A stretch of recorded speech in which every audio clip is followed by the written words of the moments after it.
Cari telespettatori, ben ritornati con noi.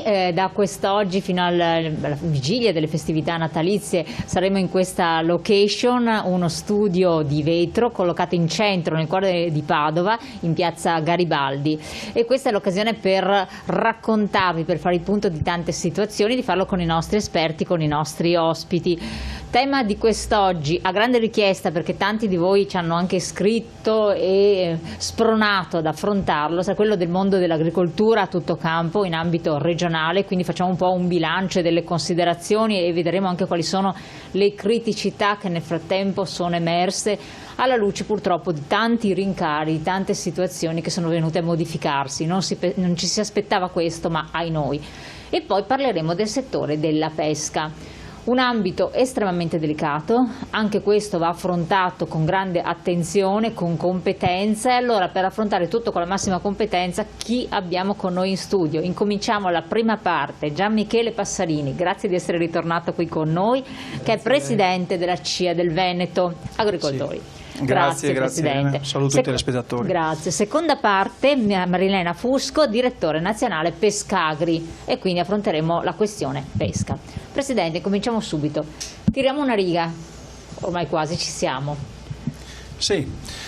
La riga è una riga che purtroppo ci lascia un tracciato un po' pesante in questa ultima fase di anno. Eravamo partiti bene, il post-Covid ci aveva consegnato una riapertura e quindi anche tutto il sistema Horeca, ristoranti, bar era ripartito, quindi su questi ambiti noi potevamo giocare le nostre carte con i prodotti agricoli veneti, e fino ad arrivare poi ad una finale di stagione che ci ha di fatto stoppato con il problema dei rincari che riguardano tutto tondo sia i cittadini ma soprattutto noi produttori.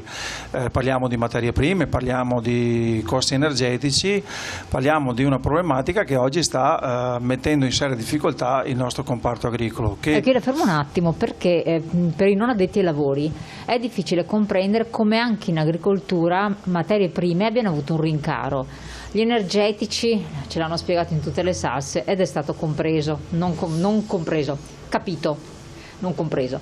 Ma in agricoltura che cosa sta succedendo? Quali sono le materie prime che la danneggiano sostanzialmente, che hanno avuto questo rincaro?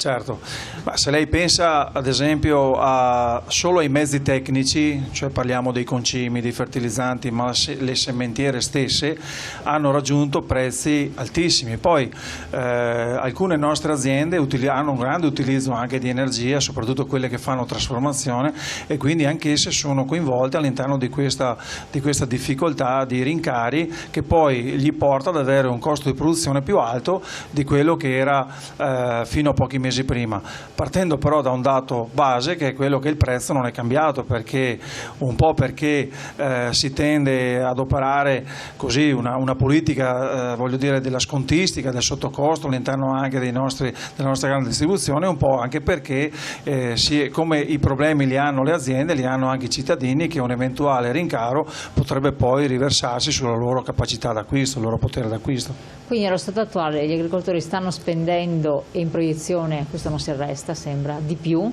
a fronte di ricavi che ancora non si equiparano. Dirò di più, oggi gli agricoltori stanno anche cercando di non programmare l'annata agricola, l'annata agraria, di non programmarla, certo, perché voglio dire, a fronte di un rincaro certo e a fronte di un ricavo non certo, probabilmente anche minore rispetto ai costi di produzione, è chiaro che qualcuno oggi sta anche pensando di non programmare annate agrarie, quindi di non seminare, di non utilizzare magari i mezzi tecnici, di mettere ad esempio in asciutta le vacche, perché oggi il latte non vale niente, perché oggi i nostri allevatori sono strozzati non solo dal rincaro dei costi, dove praticamente lì in quel settore lì sono pesanti, ma anche da un mercato del latte che oggi non li riconosce quelli che sono i minimi criteri di sopravvivenza.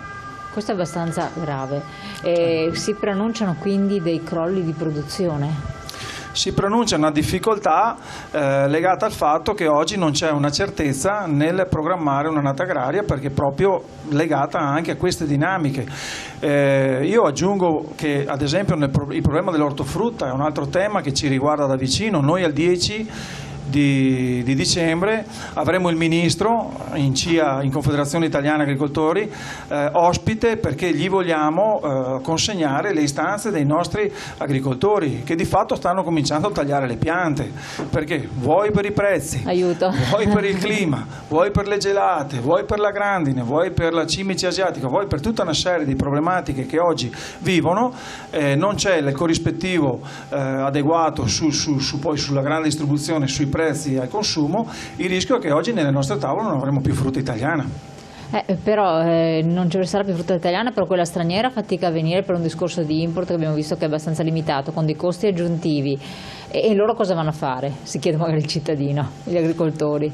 Gli agricoltori purtroppo sono nel mezzo, no? Sono tra l'incudine e il martello, perché anche, come dicevo prima, pensare di riprogrammare un'annata ortofrutticola a fronte di prezzi che comunque non ti danno soddisfazione, perché la speculazione è sempre presente, lo abbiamo visto anche nella fase Covid, e la speculazione è sempre lì, e questa, voglio dire, è una dinamica che governi fino a un certo punto. Ma il problema del clima è un problema che proprio quello è pesante, cioè oggi non si riesce ad avere una programmazione minima perché rischi di avere una gelata tardiva, che essendo oggi il cambiamento climatico ormai è un dato di fatto, tu hai oggi la vegetazione delle piante anticipata, quindi mentre anni fa una gelata poteva creare un danno relativo, oggi essendo partita prima la vegetazione delle piante, perché di fatto fa più caldo, è chiaro che nel momento in cui arriva la gelata ti preclude tutta la produzione.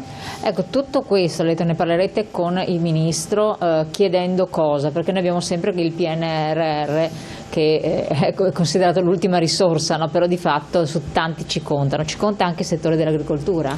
Sì, occorre un progetto, però il Ministro va chiesto innanzitutto di aprire un tavolo sull'ortofrutta che non è mai stato aperto. Cioè, viene aperto una volta all'anno, così probabilmente per consuetudine, ma occorre un tavolo di confronto, perché non è che poi le proposte le fa uno e vanno bene, bisogna riunire la filiera, capire quali sono i punti di criticità e su quelli operare. Quindi un tavolo permanente è la prima cosa che chiederemo. Dopodiché occorre intervenire sicuramente su, ad esempio, delle moratorie. Noi abbiamo queste aziende che paradossalmente hanno investito, hanno utilizzato addirittura anche la 4.0, quindi quella parte di innovazione che gli permetteva di avere un ricambio di attrezzatura, e oggi hanno le rate da pagare a fronte di un guadagno che non arriva. Occorre poi intervenire anche sui premi assicurativi. Cioè oggi le assicurazioni tendono a non assicurare più la grandine o questi eventi climatici sulle aziende, perché di fatto diventa insostenibile, cioè sono più i premi che pagano che gli introiti che ricevono, e quindi è chiaro che poi tutto si riversa sul pricing dell'assicurazione. Noi chiediamo che attraverso, ad esempio, la PAC, attraverso i fondi mutualistici, si intervenga a sostegno delle aziende che si vogliono assicurare, e quindi andare anche verso un criterio innovativo di produzione, non un criterio arcaico. Però è chiaro, se non riesci a sostenere i premi assicurativi è difficile, non ce la fanno. Avrete interlocuzione con il governo? Cosa pensate? Lo fate a livello CIA o a livello unitario come sigle di rappresentanza dell'agricoltura? Noi l'abbiamo fatto come a livello CIA, perché abbiamo visto che confrontandoci anche con le sigle spesso non c'era la stessa attenzione, ognuno tentava andare per conto suo.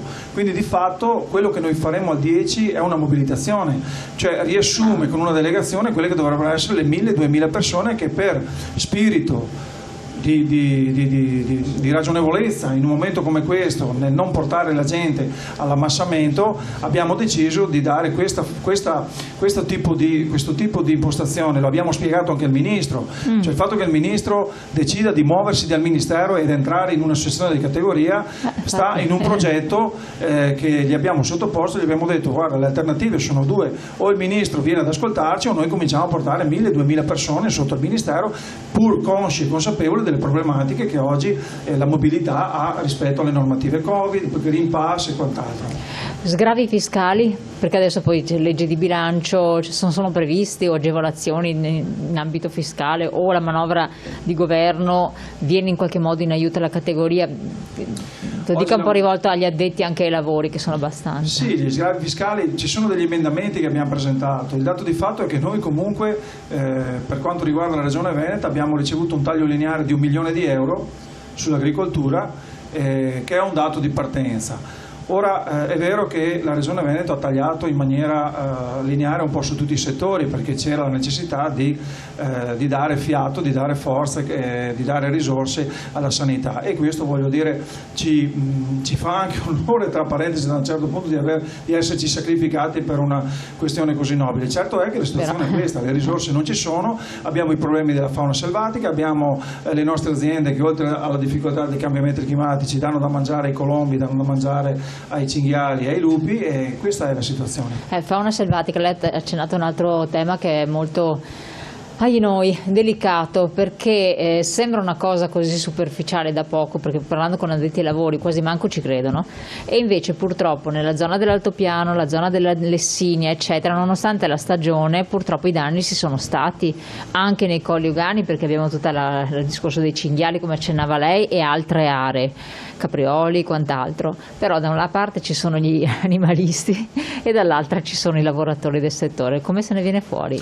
Ma se ne viene fuori con un criterio, secondo me, di ambientalismo moderno. Cioè, oggi non è il protezionismo che ci porta a fare ambientalismo, e l'agricoltore non semina per dar da mangiare alla fauna e non vive di quelli che sono i contributi eventualmente che ti posso dare, che tra l'altro sono insufficienti.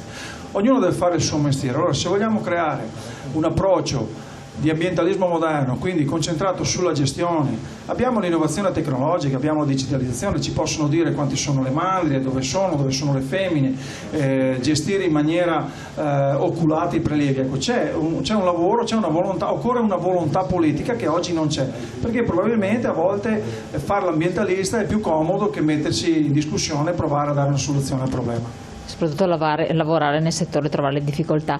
Siamo in chiusura di questa prima parte, quindi lei ci lascia, però che cosa si sente di dire agli agricoltori e anche ai cittadini che ci seguono da questo punto di vista? Quali sono le aspettative forti che avete? Cosa devono attendersi? Ma le aspettative, speriamo, innanzitutto siamo in discussione della politica agricola comunitaria, quindi speriamo che questa PAC riesca a dare delle soddisfazioni all'agricoltore, in quanto la PAC è ancora una parte economica importante dell'attività dell'agricoltore, quasi circa il 30% incide sul reddito. Poi abbiamo queste risorse che verranno declinate sul PNRR, nel quale il tema della filiera è un tema che godrà di una buona dotazione. Ecco, lì lo sforzo sarà quello di riuscire a creare delle progettazioni, a creare dei percorsi che siano virtuosi, che possono trasferire agli agricoltori in realtà le risorse e non solo le incombenze burocratiche. Presidente, grazie veramente, noi la facciamo andare via, però ci aggiornerà a questo punto i primi di gennaio e ci rivediamo, così facciamo un punto, speriamo che ci sia qualcosa di nuovo, di interessante. Assolutamente, auguro con l'occasione anche alle famiglie di passare un buon Natale, buone feste. Grazie, tantissimi auguri anche a lei, intanto buon lavoro, a voi telespettatori restate con noi, pochi secondi di pubblicità e poi continuiamo la nostra trasmissione e parleremo di pesca. Grazie.